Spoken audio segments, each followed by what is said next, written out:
ہم نے ابراہیم کو کچھ چیزوں سے آزمایا ہے، وہ ہماری آزمائش پہ پورے اترے۔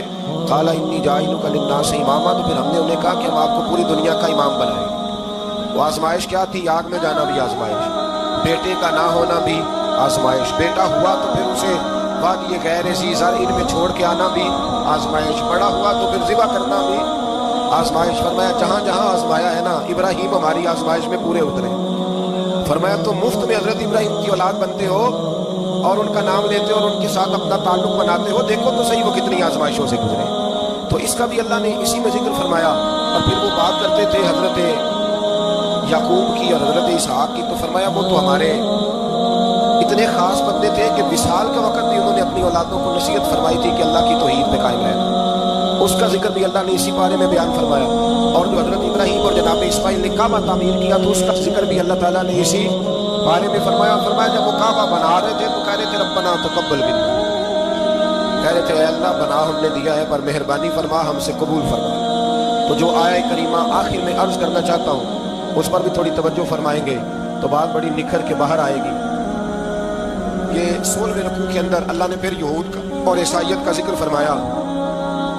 اللہ کریم نے ایک بات ارشاد فرمائی، یہودیوں کے ہاں جب کوئی بچہ پیدا ہوتا تھا پیلے رنگ کے ساتھ اس کو رنگتے تھے، یا کوئی خاص رنگ تھا ان کا، بچہ پیدا ہوتا تو اس پر وہ رنگ چڑھاتے کہ یہ جی ہمارے مذہب کا رنگ ہے۔ ہمارے ہاں بھی رسمیں ہیں نا اپنی اپنی مذہب، اپنی اپنی نہیں ہونی چاہیے، اللہ رسول کا حکم ہونا چاہیے۔ تو یہودیوں کے ہاں بچہ پیدا ہوتا تو ایک خاص رنگ چڑھاتے، عیسائیوں کے ہاں پیدا ہوتا تو وہ بھی ایک خاص رنگ چڑھاتے۔ مسلمانوں کے ہاں بچے پیدا ہوئے تو انہوں نے بھی توجہ کی کہ یہ کیا ہو رہا ہے، تو رب کریم نے فرمایا صبغۃ اللہ، رنگ اللہ کا ہی ہے۔ ومن احسن من اللہ صبغۃ، اور فرمایا اللہ کے رنگ سے زیادہ خوبصورت کس کا رنگ ہو سکتا ہے؟ اللہ کا رنگ کیا ہے؟ لا الہ الا اللہ محمد رسول اللہ صلی اللہ علیہ۔ فرمایا نیلے پیلے کالے رنگ نہ چڑھاؤ، اپنے ذہن پر توحید و رسالت کا رنگ چڑھاؤ، یہ سب سے بہترین رنگ ہے۔ اگر تمہارے ذہنوں پر رب رسول کی توحید کا رنگ چڑھ گیا تو یہ وہ والا رنگ ہے، پھر تمہیں کسی اور رنگ کی طرف جانے کی ضرورت نہیں پڑے گی۔ تو فرمایا رنگ کو پیدا کرو جو توحید کا ہے، رسالت کا ہے، اس رنگ کی توجہ کرو۔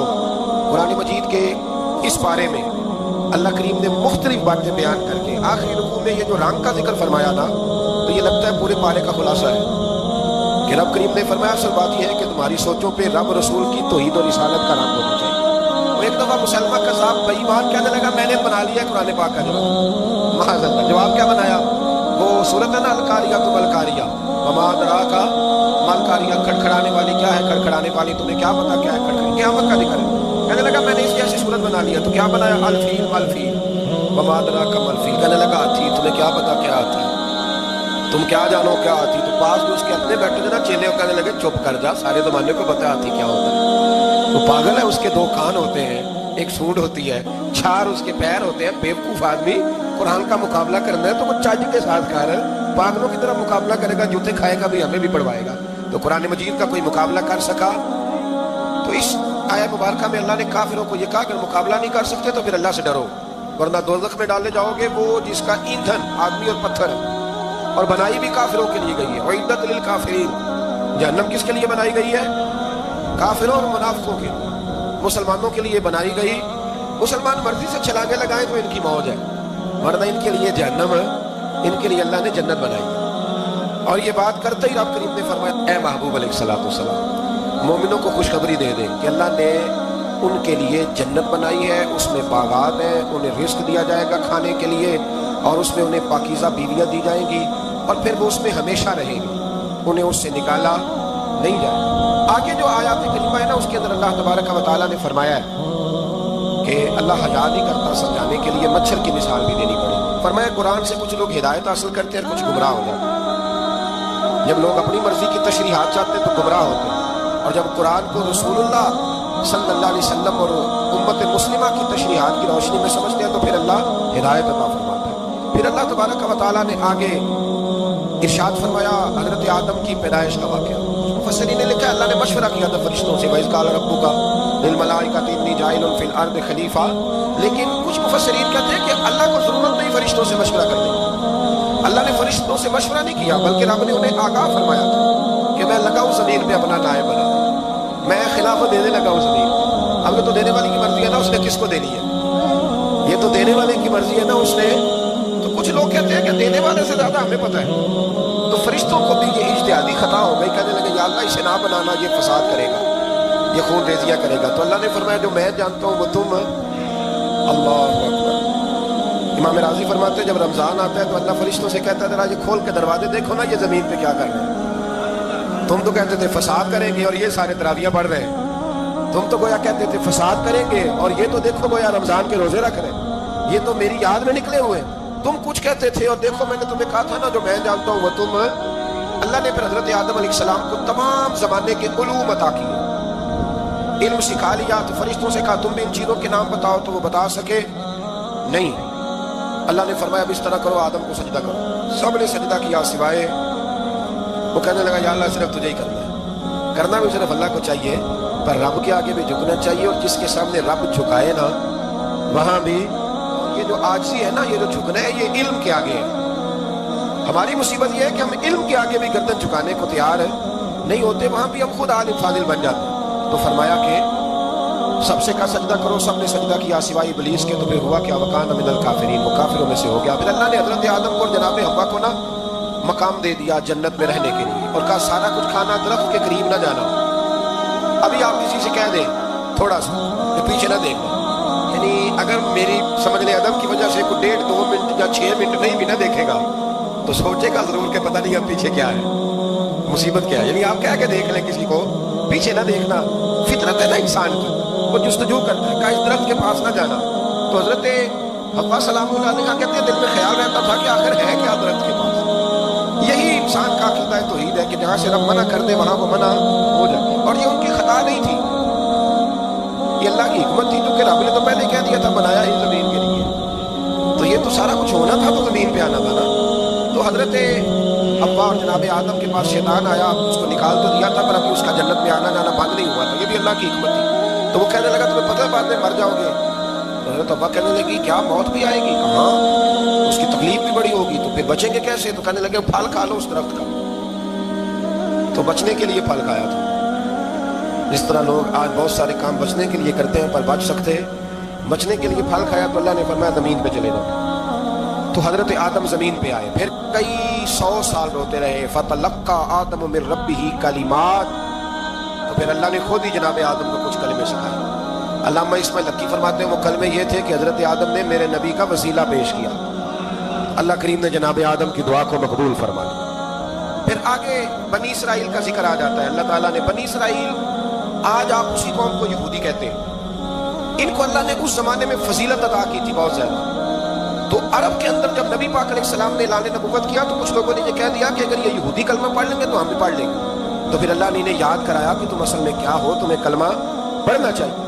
تو اہل یہود کا تذکرہ کرتے کرتے رب کریم نے ایک بات یہ بھی ارشاد فرمائی کہ تم لوگوں کو تو کہتے رہے ہو کہ وہ نبی آنے والے ہیں, وہ نبی آنے والے ہیں, اور جب آ گئے ہیں تو ماننے کو تیار نہیں ہو. تو فرمایا تأمرون الناس بالبر وتنسون انفسکم وانتم تتلون الکتاب. لوگوں کو بھلائی کا حکم دیتے اور اپنے آپ کو بھول جاتے ہو. افلا تعقلون, تمہیں عقل نہیں؟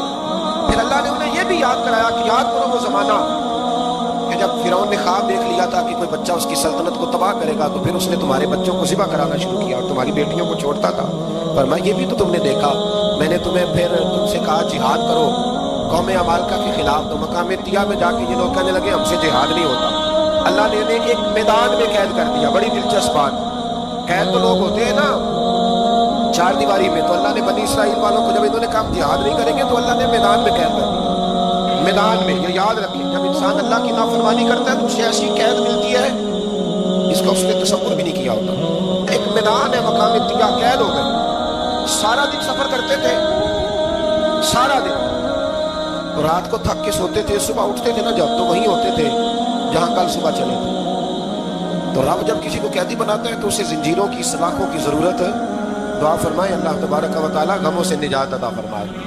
یہ دعا فرمائے, ایسی قید دیتا ہے کہ جس سے پھر چھٹکارا ہو سکتا. تو بنی اسرائیل کا بہت زیادہ تذکرہ اس بارے میں اللہ تبارک و تعالیٰ نے پھر بیان کیا اور پھر کہا کہ انہیں جو حکم دیا جاتا تھا یہ اس کی سرتابی کرتے تھے. پھر اللہ نے ان پر ذلت نازل کر دی اور یہ ہمیشہ اس کا شکار رہے.